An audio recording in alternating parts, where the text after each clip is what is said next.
This is a podcast about our lived experience, which unfortunately includes infant death and subsequent mental health struggles. Please take good care of yourself and only listen if this content feels safe for you right now. We'll still be here when you're ready. Hi, I'm Judith. And I'm Alina. We are internet friends turned real-life friends who both experienced the tragic loss of our sons to sudden infant death syndrome in the winter of 2021. In the year after Aiden died, my husband and I both became unemployed. My parents divorced, and we had to move 5 times for various reasons. And as for me, just a few weeks before my son Quinn died, my then husband had come out to me as a transgender woman and we're subsequently divorced. It's been a lot. It's been a lot. But as long as we're living, we will love our sons deeply and work to make sure that we live a life that makes them proud. Welcome to As Long As I'm Living podcast. We're so glad you're here. Okay, there's a baby and There's a live baby. You did it. You made it through a whole pregnancy. It was really hard. Oh, you really suffered. I really suffered. I asked myself, like, if I would have waited longer, would I have suffered less? I don't think so, but I don't know. Yeah. What do you think? I think that I can feel healing that I have done in the last 6 or so months that will make it easier, I think, to be pregnant again. Yeah. But I also think some of it is just like completely unavoidable. Like, I think maybe it would have been 5 to 10% easier, but is that worth it? No. No. I think there are certainly some things that would have made it easier. Like, I do think that my husband starting a new job, us moving across the country, me starting a new job, that's kind of a lot to add a baby to in general. Yeah. So I kind of think that, like, there are certain things that would have been more settled, maybe, if I would have waited, maybe. Yeah, maybe. But either way, it was really, really hard. Yeah. And long and scary. And I can check one fear off my list. Yes. She was born alive. She was born alive. And she's alive right now as we speak. She's alive right now. She is the most monitored baby in the world. But I actually really do like the outlet. And I know logically it makes no difference if your baby's going to die of SIDS, your baby's going to die of SIDS. Doesn't matter if it's whatever. But I do like that I can flip over and I can see the green light. That means a lot. I think we can recognize it's not going to straight up prevent SIDS, but what it is giving you peace of mind anytime you need to check. Exactly. Which is so and I check a lot. Of course you do. I check a lot. Okay, I'm really glad that we're recording because I feel like, well, first of all, I haven't told anyone from the podcast that I had a baby. So yeah. But this is something I've been struggling with, which is why I wanted to talk about it. Yeah. Because I feel uncomfortable. I feel really uncomfortable announcing that I had an alive baby. Yeah. As I still feel really fucked up inside. Yeah. And I know that our lost community won't think this, but I think that people just want to say, okay, everything's better now, Mm-hmm. Yeah. The reason I was thinking about it is because I got so sad this morning when I realized, like, I think logically I knew that a lot of things were still going to be really hard, but I think there was like a teeny piece of me that thought, like, maybe this will solve all of our problems. Like, maybe it'll be like when Aiden came home and it'll be so happy and joyous in our home.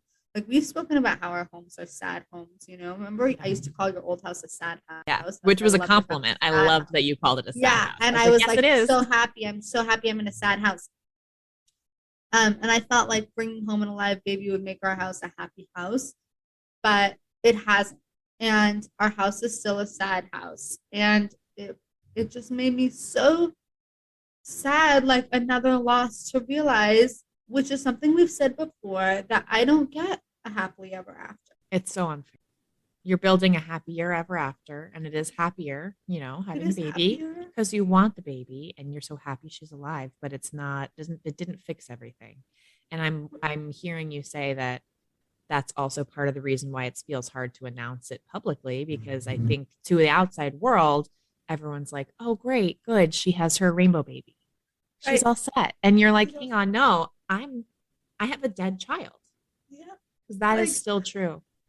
Like the, like the ache in your heart is still there. It's still empty. Yeah. Like the scream that's like in the back of your throat is still there. Yeah. I don't get a happily ever after. I don't get a happy house right now. I don't. Yeah. It's just like loss on top of loss on top of Yeah. loss on top of loss. Yeah.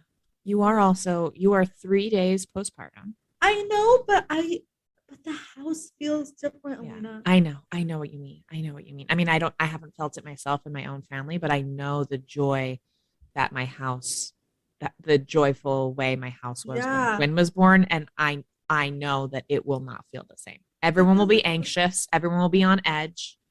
Everyone's like so they're excessively excited because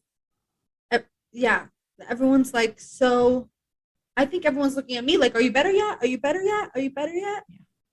Yeah. And it's really hard to be on the receiving end of that. Yeah. Like all the people look at you with these expected eyes. Yeah. And it feels like you're disappointing all of them. You're not disappointing me. But not even like disappointing all of them. Like I'm disappointed myself. Yeah. I think most of you had very realistic expectations about what this was going to be like. This was going to be really hard. I thought it was going to be hard to sleep at night. I thought it was going to be hard because I would be so anxious about the baby. I don't think I realized the other part. Yeah, that's right. Yeah. And how could I? But when I was pregnant, I was so scared that the baby was going to die that like that's all I could think about. So I thought like that would continue. But it's like there's all these other feelings that I wasn't prepared for. Mm-hmm. And I know I'm hormonal and I'm emotional, but I wasn't. Yeah, but just acknowledging that you're hormonal and emotional is not to say that those feelings aren't valid or real. Right. Like you're feeling all those big, really hard feelings. And like, yes, maybe that can provide some comfort and you can remind yourself I won't feel this extreme forever. I do think that's true. Right. That's but true. You're still having a really hard time. Yeah, because my baby is still dead. That's right. He didn't come back to life. No. You had a baby, but it's not Aiden. It's not Aiden. And we love, and she's beautiful, and she's alive, but she's not Aiden. That's like when you lose a child. Like we've spoken about this a lot of times, that you lose so much, and those things are also gone. Yeah. They're also gone. And for the rest of our lives, everything will be tinged with loss. Everything. Yeah. Everything is going to be tinged to loss. Yeah. Yeah. Everything. I think I'm realizing that like your wedding day is going to be so happy, but it's going to be tinged. Yeah. I know. I've thought about that too. It's going to. I think people who haven't lost a child or who haven't experienced like a big out of order loss, like I think it maybe doesn't occur to people that sometimes the saddest moments are the ones that are supposed to be happy. Yes, Alina, yes. Yes. Yeah. The saddest moments are the ones that are supposed to be happy. I want to remind you that it's okay to be really missing Aiden right now. It doesn't change your love for her, like it's okay to feel both. And you're so good at feeling two things at once. I'm good at feeling two things at once. Yeah. It's just hard and I'm tired and I feel like I've done this for so long and it's so hard. You've done a lot of days already without Aiden. And apparently I have a lifetime left. Apparently. That's what they keep telling me. I'm like, really? I think it's fair to say that things are not better, but there is good too. Yeah. Does that make any sense? Of course. Yeah, that makes perfect sense. The hole is not full. Yeah. But there's more joy in my day than there was a week. How about that? Is that fair? Yeah. I think if I can say what I've observed in you, there's less anxiety. Yes. There is less anxiety. There's more sadness, more grief. Yeah. The grief is heavier. Also more peace. You seem much more peaceful. But yeah, just sadder. Of course you are. I am sadder. You're so much more joyful and you're so much sadder. I am so much sadder. And I was not expecting that. Yeah. I'm so sad. I'm so sad that my son isn't here. And I'm so sad that my house is sad. And I'm so sad that like this baby loses things too. Like Alina, I didn't realize that. I didn't realize that like this baby loses because her brother died. She also loses. She's not going to get to meet her sweet big brother. So there's that. That's really sad. Yeah. And then she also has seems like you feel some guilt about bringing her home into a house that's not as joyful as her brother got. It is so true. I feel so sad for her that she doesn't get, like she deserves a happily ever after. Why should she have an option B life or whatever? She won't. She's going to have an option A life. I want her to have an option A life just because I have an option B life. Alina, you tell me all the time. You tell me all she needs is your love. Yeah. I was just about to say that. That's exactly what I was going to say. That's what you tell me. All she needs, she doesn't know. All she needs is your love. That's all she feels. All a 3-day-old baby needs is to be snuggled up next to her mom. And you're giving that to her. Yeah. You're pouring love into that baby. And that's all a 3-day-old baby needs. She doesn't need the pomp and circumstance. She doesn't need balloons in her house. She doesn't need everybody to be feeling happy and joyful every single minute of the day. She doesn't know. She's a baby. She's getting the love from your heart, and she's getting your snuggles, and you're feeding her, and she's got a dry diaper, and she's alive. That's all a 3-day-old baby needs. And that's what's in your control too. Here's what you can do. You can feel your feelings. So you can not judge your feelings. Yeah. You can love that baby. Yeah. That's all that's in your control. She's alive right now. Do you think that's going to get a little easier? Yes. I'm kind of tired of having so many hard days. It will get easier. It will absolutely get easier. You're right in the thick of it. You're right in the thick of it. What do you think, like 6 months? I think sooner than 6 months. I think you need to get some evidence that this baby's alive, first of all, right? You only have a couple of days of that. So that's brand new. Over time, she's going to just keep getting more and more alive. My life is hard though, Alina. It's really hard. It's really hard. It's a really tiring, hard, sad life you live. I do. Thank you for saying that. Yeah. That's why you're tired and you're sad, is because it's a tiring, sad life. I live a very tired, sad life. Yeah. Even when there's joy, it is a tired, sad life. Yeah. Oh, that's horrible. I know. That's horrible, Lena. We got fucked. We did get fucked. And you know what? I'm still mad about it sometimes at the universe. But you know what I will say is, like, I think I said this before, but like the peace I've seen on your face is like, so I've only ever known you as a lost mom. I haven't ever known you as an alive baby mom. Right. Yeah. And the peace I see in your face and can feel in your voice on the phone is so beautiful. Like I can tell that there's just this little spark of fresh joy that's inside of you. And I think that's only going to get bigger and bigger and bigger and bigger. Really? Yeah. I feel like I felt dead inside for so long. Yeah.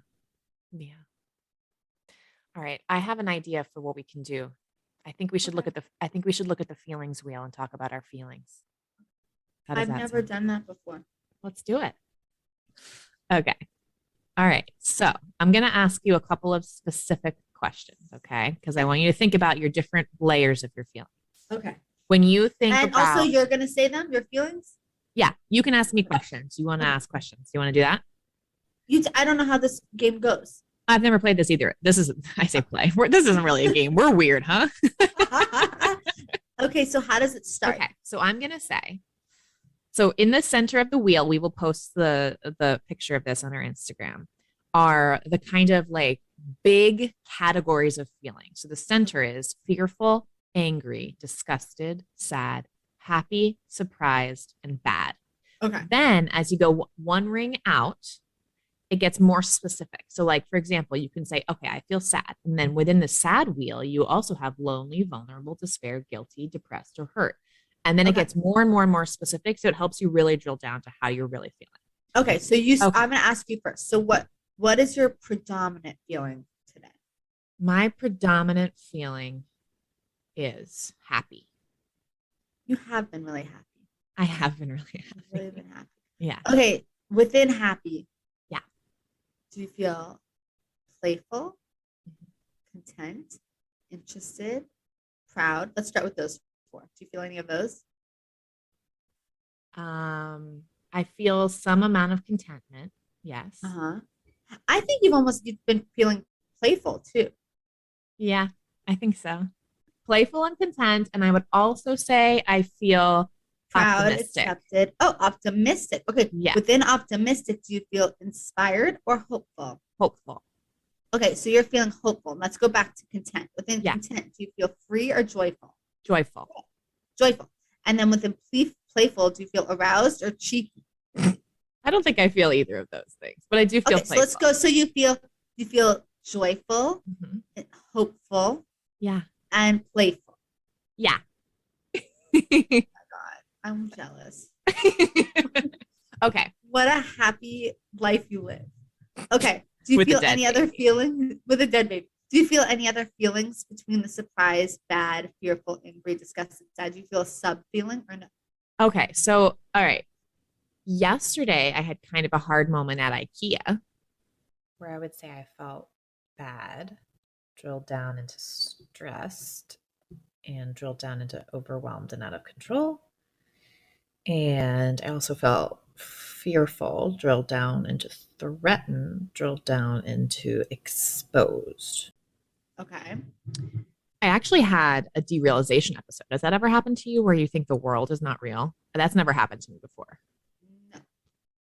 I've had this regular dissociation where I know who I am and I know the world is real, but like I'm separated from it. I think you've experienced that. But what I had yesterday at IKEA was actually derealization, where I was sitting in the like warehouse bays of IKEA and I felt like I was in a video game because all I could see was everybody's torsos like moving through the other bays of the IKEA. That's weird. Yeah. Well, so anyway, how I feel about IKEA. I know, but I still love IKEA. I still had an overall really good time. So overwhelming.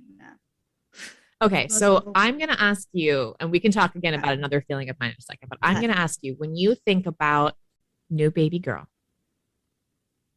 do you feel happy, sad, disgusted, angry, fearful, bad, or surprised? And we'll set aside, let's contain the Aiden feelings. Just think about your connection with her. How do you feel? I feel peaceful. Yeah. So peaceful. I feel really peaceful. Within peaceful, do you feel loving or do you feel thankful? Both. Yeah. Yeah. I feel both. I'm more thankful than I've ever been. Yeah. You really, you know that the opposite, that the alternative can happen. And she's here and alive. So you feel very thankful for that. You know what else? So you know how I have that teddy bear? Mm-hmm. The weighted teddy bear. Yeah. So I like for a year, I like held it in my arms, like on my chest, and I would just close my eyes, and I would feel like the bristles of hair at the top of the teddy bear, and I would like imagine in my head that it was Aiden. I did it for like a whole year, you know. Yeah. Stupid teddy bear, and then the other night, I was holding her and I closed my eyes and I felt the bristles of hair at the top of her head. And I thought to myself for a minute, like, oh my God, I was right. Like, I was able to recreate that sensation. And it felt good because I got it right. Yeah. Yeah. Good job. Like, what I think parenting a dead baby is harder, by the way, than parenting a live baby. But it's like you're grasping at straws for anything. You know, you're like reading into signs. You're like, to get a sensation right feels so good. It felt so good. It was like, oh my God, like, yeah, like maybe all those times I wasn't deluding myself. Like I really, like it felt good. Yeah. You got to feel, you were feeling little wispy hairs, I feeling a was little feeling baby hair. wispy hairs. I got it Yeah. right. Oh, I Okay, love so that. that felt good. Okay. So now when you think about your love for Aiden, your grief Yeah. that Aiden is not here, where do you fall on the center wheel? How I feel about Aiden. No, I feel sad. And so feeling sad, do you feel lonely, vulnerable, despair, guilty, depressed, hurt? I feel really lonely. Yeah. Yeah, I feel lonely. I feel like I'm the only one in the world who sees it my way. Yeah. You're the only one carrying his loss in this I'm the only one exact way that carrying you his are. loss. Yeah, and everyone else, and my husband's going through his own stuff, so let's put him aside. But everyone else is so eager to focus on the joy. Yeah. Yeah. And I'm the only one who still feels the weight of this loss. That's how I feel. Yeah. What are my options? Isolated or abandoned? Mm-hmm. I definitely feel, I don't know if I feel abandoned. And I'm not 100% sure I feel isolated. That's okay. You can just feel lonely. I just feel lonely. Can I ask if you feel vulnerable? It just feels like it's inviting in people into a space that I'm really vulnerable. Yeah. That makes sense? Like I'm like Yeah. inviting people into my home virtually, not really. But like I'm inviting, and I'm so vulnerable. I'm like inviting all these people to text me congratulations and all these people to be like, we're so happy for you. It's like I don't feel ready to receive that. Yeah. Okay. Does that make sense? That makes perfect sense. Okay. Yeah. And what I'll also say is like you can share it in your own time. There's no rush. Yeah. Yeah. And you can also, receive what people are saying, and you don't have to respond in any particular way or at all. Right. I wish that people would say, this is what I wish people would say. I wish people would say, like, we're so happy for you. We really miss Aiden too. We're sorry he's not here. Yeah. That's not what people say. They're all like, I'm so happy for you. Congratulations. This has made me so happy. It's like, what a joyous event. What a joyous event. Only joyous occasions in the future. It's like no one's acknowledging that this is complicated. Yeah. It's very complicated, which makes me feel, I think, responsible to feel, I just feel like I have to plant that flag of like, this is complicated. Yeah. Don't simplify it. And then I think those feelings just get bigger and bigger. They're amplified because the more you feel like people are making you quiet, the louder you feel like you have to get to say your message. Does that make sense? Yeah. Yes. Yeah. So. Well, with me, you can always say, and I'm thinking of Aiden first and foremost. I love this new baby, but you're Aiden's mom to me. You will always be in my phone as Judith, Aiden's mom. You're Alina Quinn's mom, except there's no comics. I don't do that bullshit. In a cell phone? No way. Alina. Oh man. I remember when we were talking in the hospital, because you had essentially just given birth like an hour before, 2 hours before. Yeah. And you were just missing Aiden so much. You were holding her and you loved her. I could see the love in your face and in your eyes, but you were also just so sad. You were missing Aiden so much. It's the both. And I have like these I'm doing things I haven't done. Yeah. Changing a diaper, making a bottle, breastfeeding. Back all these memories too. Yeah. Yeah. And we've spoken about how it feels so like our kids sometimes just feels like it never happened. Yeah. But when you know how to change a diaper, when you know how to birth a baby, you know that it happened. Right. That's right. I sometimes have this fear. I frequently have this fear that the next time I push out a baby, they're going to place him or her on my chest and I'm going to be like, this isn't Quinn.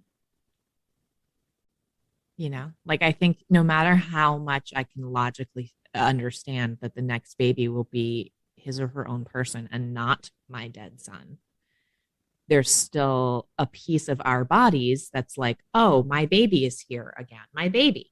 Oh, but it's not my baby. It's my other baby.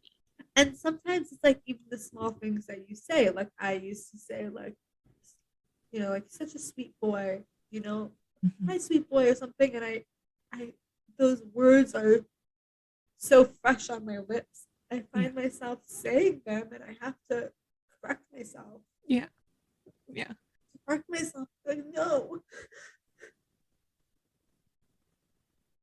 It's just very difficult. It's really difficult. Having a new baby is not easy in any circumstances, but this is a really, really challenging, extra challenging circumstance. Where you're doing a really good job. You've got some tools.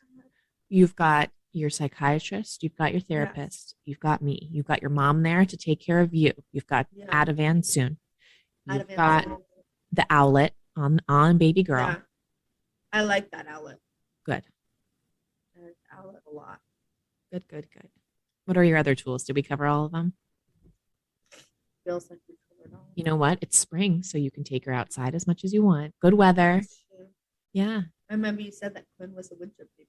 Yeah. Quinn was born like right when it started to get cold, which was fine. I still took him out all the time. I would just bundle him up in his little carrier. He was happy. Yeah, he was so happy. He was warm with his mommy. Yeah. Okay. It has to get easier. It will. It will get easier. Actually, it might not, but let's just say eventually it will. No, it will get easier. Yeah, it will get easier. And it's not going to be 6 months away. I do think you're going to have little hard snippets here and there for the rest of your life, as it always is. But I think this really acute, really challenging stuff is going to be short-lived. Okay, so hang on. What else should I do my other feelings? Do I have other feelings? I don't know. Do you have other feelings? I feel like I'm trying to think if I think about the new baby. I feel hopeful. Your new baby. I feel hopeful. I feel grief. I feel it's gonna hit you, Alina, one day. I know. I feel a little bit powerless, you know. But honestly, like by far the biggest feelings is hopeful and joyful. Like I think that's part of the reason that I feel hopeful and joyful is because of this new special little baby as long as I'm living. Even though, Alina, I don't make it look good. You don't make it look good, but I know it's going to be bad when I have another baby. Believe me, I would have known that even if I weren't watching you do it. If anything, it's good confirmation that I'm right. Like, yeah, it's going to be bad. It's going to be bad. Yeah. Maybe that's also part of it. It's hard. Like I didn't have anyone to watch. Yeah. I do think some of this is like, I think some of the distress is that you're getting caught off guard. Totally caught off guard. Yeah. So thank you for doing it first. Oh, my pleasure. My pleasure. All right. I thought about you this morning because I put on this rap thing and I was like, I don't want to do this shit. And then I was like, you know who knows how to do this? Oh. Yeah. Well, I'm going to come visit soon. I want to figure out when to do that. Yeah, let me know. To all of our wonderful new friends, we want to hear from you. Email us at aslongasimlivingpodcast@gmail.com and follow us on Instagram at aslongasimlivingpodcast. We'll get back to you as soon as our grieving brains allow.